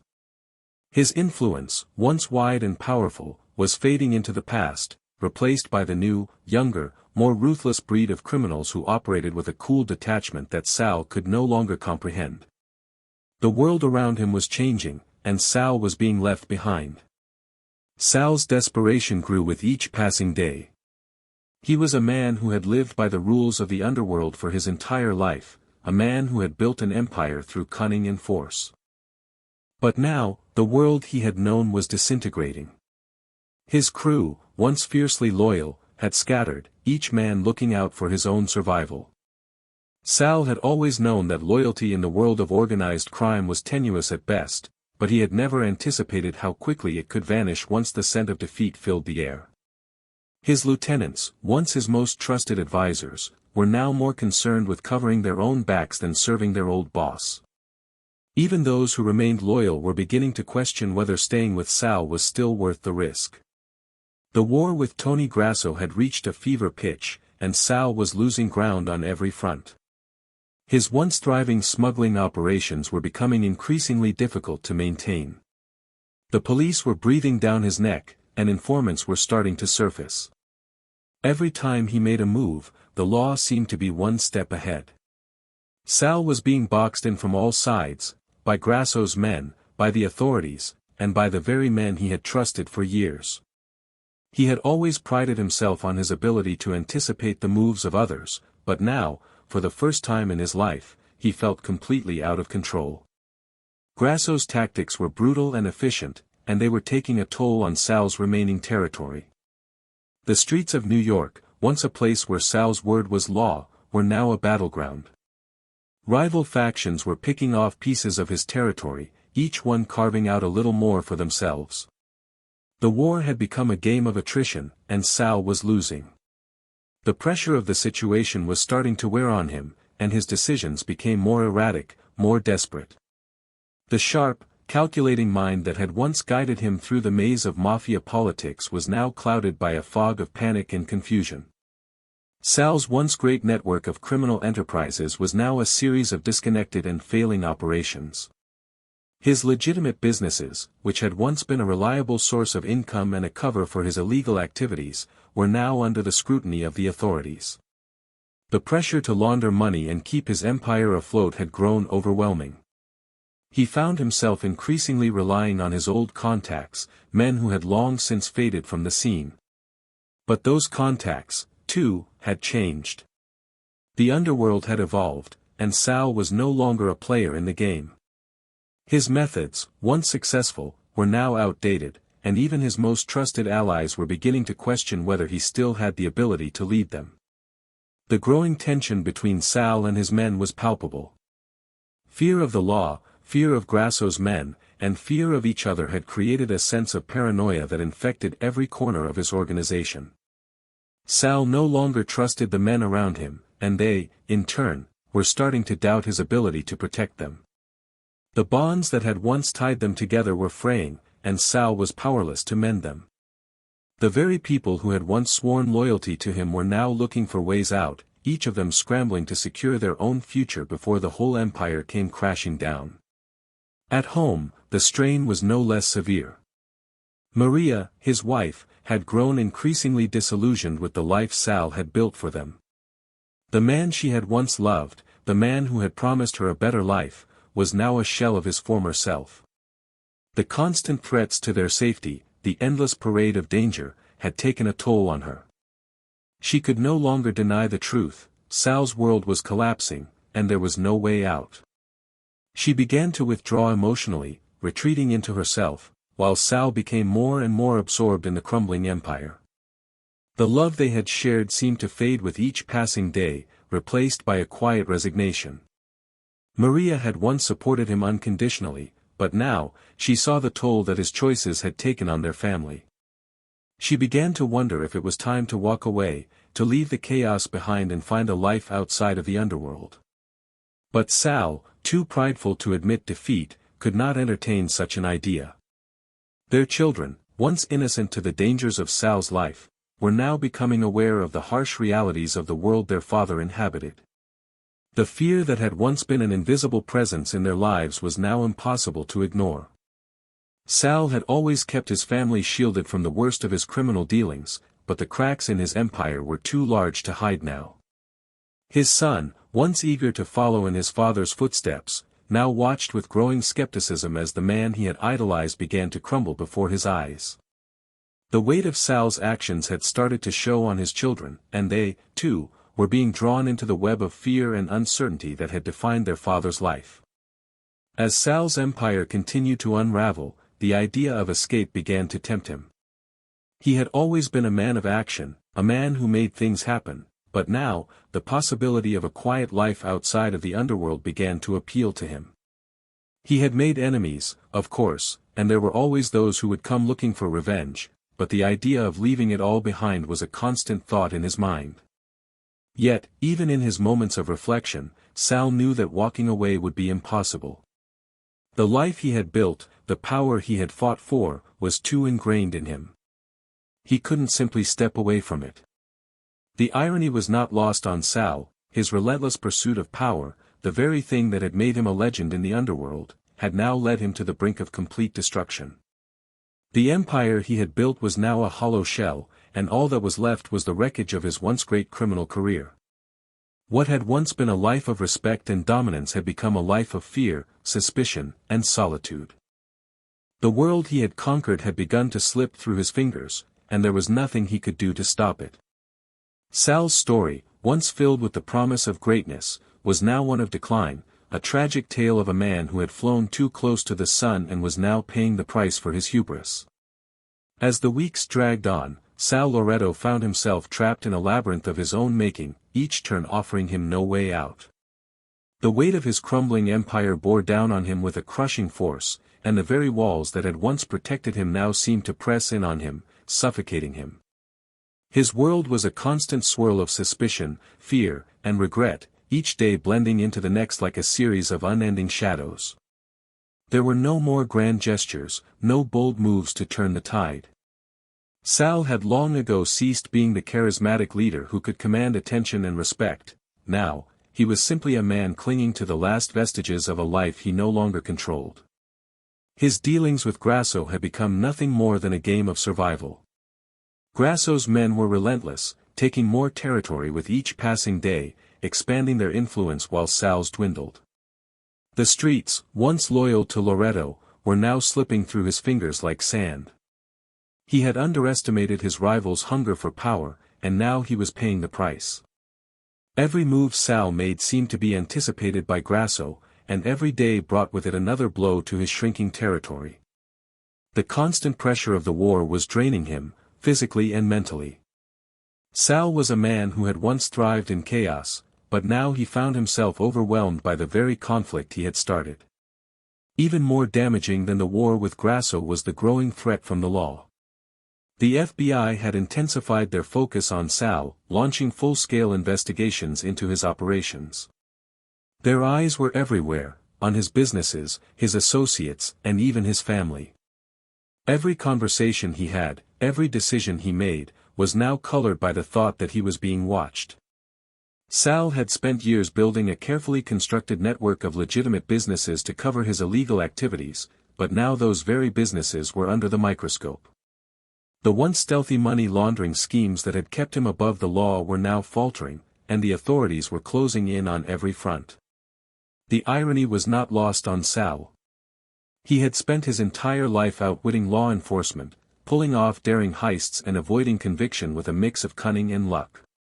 But now, it seemed as though the law was catching up with him, and there was no escape. Each arrest, each raid, was another reminder that the empire he had worked so hard to build was slowly crumbling. He had always prided himself on his ability to stay one step ahead of the law, but now, it seemed as though every corner he turned, there was another agent waiting to catch him. He felt trapped in his own life, unable to escape the consequences of his actions.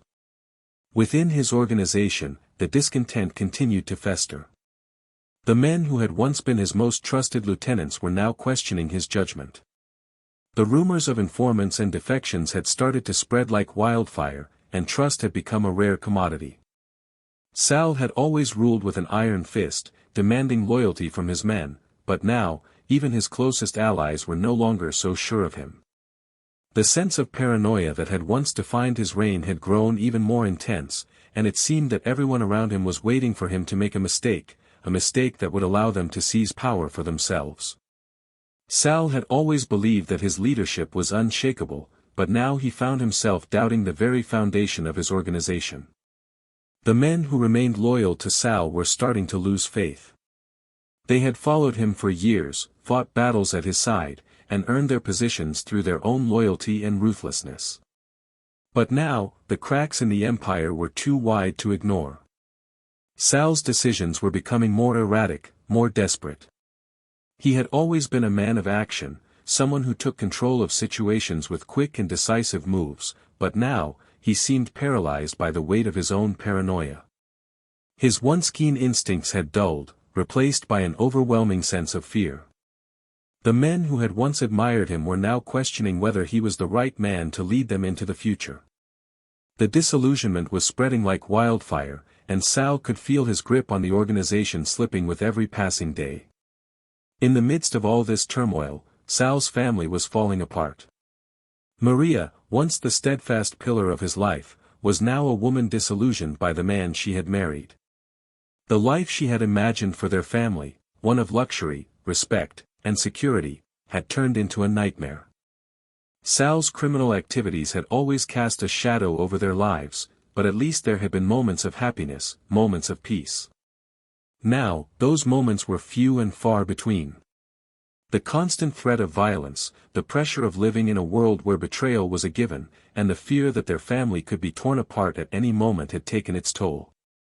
Maria had grown cold, distant, and weary of the life she had been forced to lead. She had always believed that Sal would be able to pull them out of this world, that he would rise above it all and give their children a better life. But now, as she watched him unravel before her eyes, she realized that the man she had married was gone. The man who had promised her the world was now a broken, paranoid shell of his former self. Maria could no longer turn a blind eye to the destruction Sal had brought upon their family. The fear she had long buried deep inside her was now at the surface, and she was beginning to wonder whether it was time to walk away. She had endured the violence, the constant threat to their safety, but now it seemed as though there was no escape. No matter how much she wanted to protect her children, she couldn't shield them from the inevitable fallout of Sal's choices. Their children, once naive to the world of crime, were now growing up in the shadows of their father's legacy. The violence, the betrayal, and the fear that Sal had tried so hard to shield them from were no longer distant realities, they were part of their everyday lives. Sal had always hoped that his children would follow in his footsteps, but now, as they grew older, they began to question whether that life was one worth following. The lessons they had learned at their father's knee, the lessons of power, loyalty, and fear, were being replaced by the harsh realities of the world around them. Sal had once imagined a future where his children would inherit his empire, but now, it seemed more likely that they would be forced to run from it. As Sal's world continued to unravel, he found himself facing the ultimate question: was it too late to change? Had he already crossed the line from which there was no return? For a man who had always prided himself on his ability to control every aspect of his life, the loss of that control was a devastating blow. The empire he had built was no more than a house of cards, and Sal could do nothing to stop the inevitable collapse. His mind, once sharp and calculating, was now clouded by regret, fear, and a deep sense of loss. And as the world he had known slipped further and further away, Sal Loretto was left wondering if there was any redemption left for him at all. As Sal Loretto continued to face the unraveling of his empire, he found himself slipping into a kind of quiet despair, the kind that sneaks up on you when everything you've worked for begins to crumble in front of your eyes. He had spent decades building his criminal network, cementing his position as a powerful figure in the underworld. But now, the world around him had changed so drastically that he was no longer a feared figure, he was simply a man desperately trying to hold on to what little he had left. His territory, once vast and secure, was now being picked apart piece by piece. Tony Grasso, his rival and adversary, had proven to be a far more dangerous opponent than Sal had ever anticipated. The younger mobster was more ruthless, more calculating, and more willing to make the brutal moves necessary to take over Sal's empire. Where Sal had once been able to rely on loyalty and fear, Grasso had built his power by tapping into the changing dynamics of organized crime.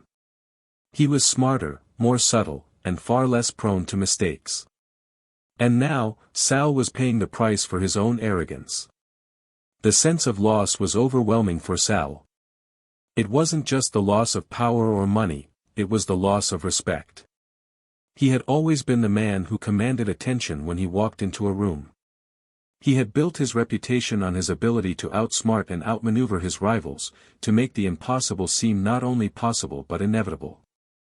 But now, as he looked at the pieces of his empire falling away, he felt like a ghost in the very world he had once ruled. No one was afraid of him anymore. No one looked to him for guidance or leadership. He was no longer the man everyone feared, he was just a fading figure in the shadows. Grasso's ascension had taken him by surprise. Sal had always assumed that his status as an established figure would keep him insulated from the younger generation of criminals. But Grasso's rise was a reminder of how quickly the underworld could turn on you. It wasn't about who had the most muscle or the most connections anymore, it was about who could adapt to the changing landscape of organized crime. Sal's methods, while once effective, were now outdated. He had been so consumed by his own power that he had failed to see how much the world around him had evolved. Now, he was paying the price for that failure. Grasso's moves were surgical, deliberate, and precise. He knew when to strike and when to lie low. Sal, on the other hand, was a man of passion, a man who had always acted on impulse. And that had been his downfall. He had trusted the wrong people, he had let his guard down at the worst possible times, and now his empire was slipping through his fingers. What once seemed like a perfectly structured criminal organization was now a patchwork of loyalists and opportunists, each trying to save themselves before the whole thing came crashing down. The pressure that Sal felt was unbearable. The constant threat from the law, the betrayal from his closest associates, and the looming presence of Grasso's men were too much to handle. He had always been able to compartmentalize his life, to keep his criminal activities separate from his family, his business, and his personal life. But now, everything was blending together in a toxic mix of paranoia and desperation. Every phone call, every visitor, every moment felt like a potential betrayal. Even the walls that had once been a refuge for him seemed to close in around him. At home, things were no better. His wife, Maria, had long since stopped pretending that everything would be okay.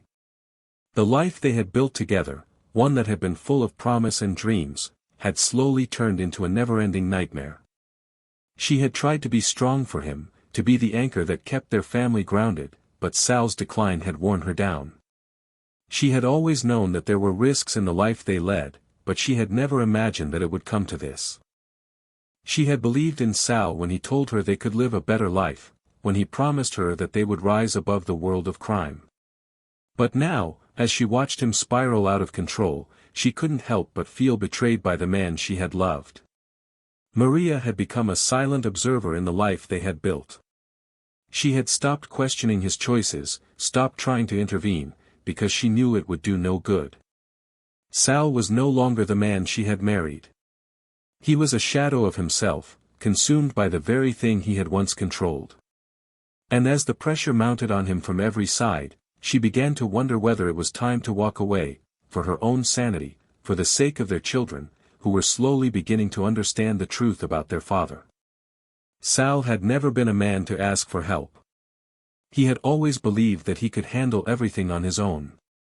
But now, in the quiet moments when he allowed himself to reflect, he began to wonder if he had ever been truly in control. Had he always been this fragile, this vulnerable? Had he been fooling himself all along?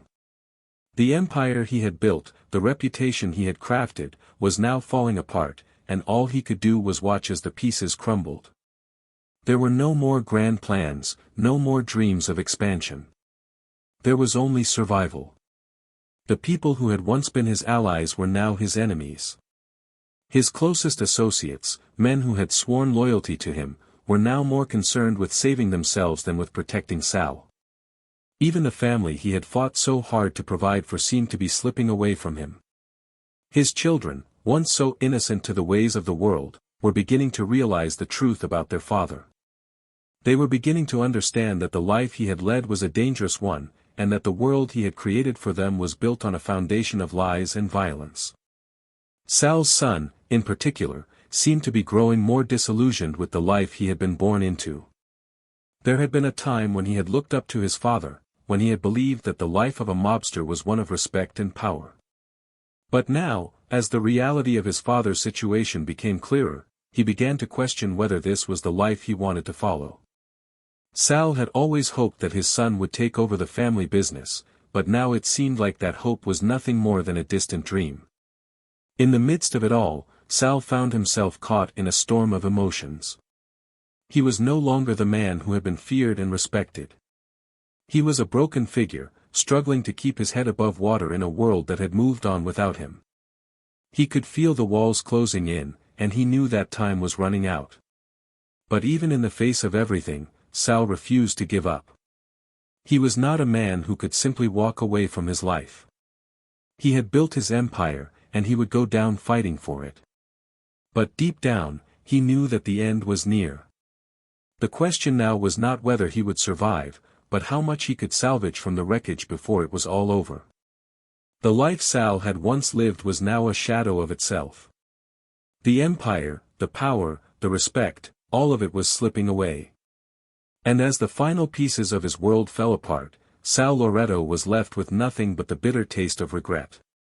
The man who had once flown too close to the sun was now burned beyond recognition, and there was no way to undo the damage. All that remained was the aftermath, a legacy of lost power, lost loyalty, and lost time. As Sal's empire continued its inevitable descent, there was an unsettling quiet that hung over the once bustling streets he had once ruled. The fear that had once radiated from his presence was now replaced by an aura of desperation. The businesses he had built, the illicit connections he had forged, were now crumbling under the weight of law enforcement and internal betrayals. What had once been a well-oiled machine of power and influence was now a fractured network of desperate men trying to survive. Grasso's grip on Sal's territory tightened daily, with no sign of respite. Sal's attempts to regroup felt increasingly futile, and each passing day only served to deepen the distance between him and the life he had once known. The steady decline of his empire seemed to parallel the unraveling of his mind. His sharp instincts, once the envy of his peers, were now dulled by a persistent fog of regret and weariness. Each encounter, each deal, felt like a reminder of just how far he had fallen from the man who once ruled with unwavering confidence. The end was no longer a distant possibility, it was a harsh reality that Sal could no longer ignore. As Sal Loretto's world continued to unravel, the thought of facing the consequences of his actions became an inescapable reality. The once grand life of power, fear, and influence had now turned into a quiet, inevitable decline. His wealth, once ample, now seemed trivial in comparison to the cost of his freedom. The looming presence of law enforcement, the betrayal of his closest allies, and the encroaching influence of Grasso's faction left Sal with little more than memories of the heights he had once reached. The cold nights were filled with reflection. Sal was now a man stripped of everything but his guilt and regret. He could no longer look at his empire without seeing the cracks, the decay that had set in from within. His family, the one thing he had always tried to protect, seemed to be slipping further away, unable to stand under the weight of the life he had dragged them into. The legacy he had hoped to build for his children now seemed to be nothing but a hollow promise. As his empire crumbled, Sal realized there was no escaping the truth. He had sacrificed everything for power, and in the end, all he had gained was a legacy of loss. As Sal's empire continued to crumble, a chilling sense of finality began to take hold. He had lost everything that had once defined him, his power, his influence, and the respect of those who had once feared him. The bitter truth settled deep within him, he was no longer in control. The world he had fought to build, brick by bloody brick, had fallen apart, and there was nothing left but the wreckage. Even as he faced his inevitable decline, there was an eerie calm that settled over him, a resignation that came with knowing the end was near. His name, once synonymous with power, would soon fade into the annals of criminal history, remembered not for his triumphs but for his downfall. His legacy would be that of a man who had flown too close to the sun and had been burned by his own ambition. Now, Sal's thoughts turned inward, to the choices he had made and the people he had hurt along the way. The weight of those regrets was almost unbearable, but there was no one left to share them with. He had become a ghost in his own story, haunted by the shadows of his past and the realization that there was no redemption left for him. As Sal Loretto's story drew to its inevitable conclusion, the once feared name began to fade into the shadows, becoming a whispered memory among those who had witnessed his rise and fall. His empire had crumbled, his wealth had dwindled, and his connections, those invisible threads that had once held his world together, had snapped one by one. No longer the kingpin who walked through the streets of New York with an air of invincibility, Sal was now a shadow of the man he once was, reduced to watching from the sidelines as his world collapsed. In the end, it wasn't law enforcement or rival gangs that brought him down, it was time itself. Time had worn away at his empire, his reputation, and his sense of self. What had once been a network of power and fear was now a brittle structure, barely standing under the weight of its own corruption. His most trusted allies had turned their backs, leaving him to face the inevitable collapse alone. In the final days of his reign, Sal Loretto found himself wondering where it had all gone wrong, tracing the steps back to the moment when his ambition first overshadowed his humanity. But as his empire disintegrated, Sal's downfall took on a tragic irony. The very traits that had made him successful, his ruthlessness, his ability to control people, his sharp instincts, were now the same traits that had left him vulnerable. The world had changed around him, and Sal, for all his intelligence and experience, had failed to keep up with the times. He had built his empire on a foundation of fear, and now, that fear had become his own prison. Even as the law closed in, and the walls of his life began to collapse, Sal refused to give in completely. He didn't surrender to the inevitable, instead, he fought, tried to broker deals, and made desperate moves to regain the power he had lost. But it was all in vain. The empire he had worked so hard to build, the life he had fought to maintain, was slipping away. And in those final moments, Sal Loretto realized that nothing, no amount of power, money, or loyalty, could stop the inevitable pull of time and consequence. In those quiet moments before his final arrest, as Sal sat alone in the dark corners of his life, he found himself reflecting not just on his career, but on his legacy. What would he be remembered for? The men he had led? The enemies he had destroyed? Or was his story nothing more than the tragic tale of a man who had soared too high, only to crash back to earth in a blaze of glory and regret? There was a certain bitterness that came with this realization. He had built an empire with his own hands, only to watch it crumble at his feet. And yet, as he sat in that silence, he couldn't help but wonder if it had all been worth it. All the sacrifices, all the betrayals, all the compromises, it was all part of the game, a game that had ultimately taken more from him than he had ever given. He had once dreamed of immortality, of a legacy that would last long after he was gone. But as the end drew closer, it became clear that his legacy was already sealed, not in the annals of criminal history, but in the wreckage of his own life. Despite his immense wealth, his criminal power, and his infamous status, Sal Loretto's story was, in the end, one of loneliness and loss. He had achieved everything he had ever wanted, only to find that the price of that achievement was far greater than he had ever imagined. The love of his family, the trust of his closest allies, the admiration of his peers, these things had all slipped away, replaced by paranoia, betrayal, and regret. And so, as the final chapter of Sal Loretto's life was written, it was clear that the story of his rise and fall was not just the story of a mafia boss, it was the story of a man who had lost his way. The name Loretto, once synonymous with power and fear, would eventually fade from memory, just like the countless other gangsters who had come before him. His empire, his legacy, would be reduced to little more than a footnote in the darker corners of criminal history. In the end, Sal had no one left to share in the spoils of his success, no one to pass on the lessons of his rise, or the wisdom of his mistakes. His empire had crumbled not because of the law or rivals, but because he had lost sight of what truly mattered. He had flown too close to the sun, and in the end, there was nothing left but ashes. The story of Sal Loretto, the man who had once ruled the streets, would remain a cautionary tale, a reminder that no one, not even the most powerful of men, can escape the inevitable consequences of their choices.